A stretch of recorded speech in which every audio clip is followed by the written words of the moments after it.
25 जनवरी को पीएम मोदी करेंगे ऐसा काम, सीएम योगी की मेहनत का रिजल्ट हो जाएगा दोगुना। अयोध्या के बाद बुलंदशहर में भी चल रही बड़ी तैयारी, मंदिर वाले माहौल के बाद बनेगा नया प्लान। जाटलैंड में होने वाला है कितना बड़ा खेल, कैसे पलटेगी बाजी, संगठन महामंत्री ने किया खुलासा।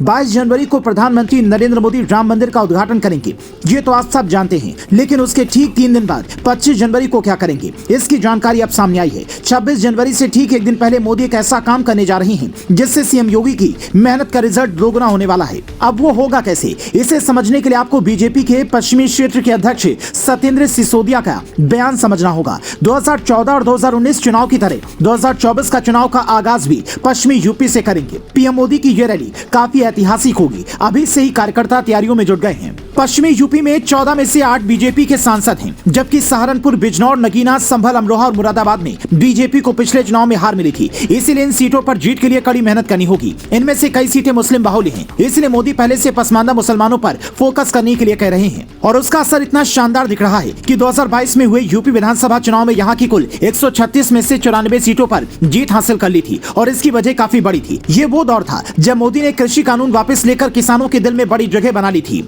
जाट और मुस्लिम बाहुल्य सीटों को साधने के लिए योगी ने खास मेहनत की थी, जिसका असर दिखा। अब पीएम मोदी 2024 चुनाव में क्योंकि 400 पार का टारगेट लेकर चल रहे हैं, इसीलिए अभी से ही उन सीटों पर खास फोकस करना चाहते हैं जहां पार्टी कमजोर रही है और ये प्लानिंग उसी के मुताबिक है। हालांकि सवाल ये उठता है कि आखिर राम मंदिर उद्घाटन के बाद पीएम मोदी बुलंदशहर ही क्यों जा रहे हैं, कहीं और क्यों नहीं? तो कई लोग इसका राम मंदिर से कनेक्शन भी बताते हैं। बुलंदशहर से करीब 74 किलोमीटर दूर मेरठ में एक जगह पड़ती है गगोल तीर्थ, जिसका जिक्र पीएम मोदी अपने भाषण में भी कर सकते हैं। इस तीर्थ के बारे में कहा जाता है कि प्रभु श्री राम जब शिक्षा ग्रहण करने के बाद जनकपुर शादी के लिए जा रहे थे तो इसी रास्ते से होकर गुजरे थे। ये ऐसी जगह थी जहां पर पानी का कोई साधन नहीं था, तब प्रभु श्री राम ने अपने बाण से तालाब बनाया था। आज भी वो तालाब वहां पर मौजूद है। हालांकि ये जगह मेरठ में है, लेकिन पीएम मोदी बुलंदशहर से रैली ही पूरे पश्चिम यूपी को अलग संदेश देने के लिए कर रहे हैं, तो इन जगहों का जिक्र न करे ऐसा नहीं हो सकता है। हालांकि असल सवाल ये है कि मोदी योगी के संदेश को क्या बीजेपी कार्यकर्ता हर वोटर्स तक सही तरीके से पहुंचा पाएंगे, क्योंकि कई चुनाव में ऐसा देखने को मिला है कि नेताओं ने ग्राउंड पर मेहनत नहीं की और हार गए। इसलिए पार्टी हाईकमान को इस बात पर भी विशेष ध्यान देना होगा, क्योंकि 400 सीटें जीतने का लक्ष्य उस दौर में रखना जब विपक्ष की कई पार्टियां एक साथ चुनाव लड़ने की तैयारी में जुटी हैं, आसान नजर नहीं आता है।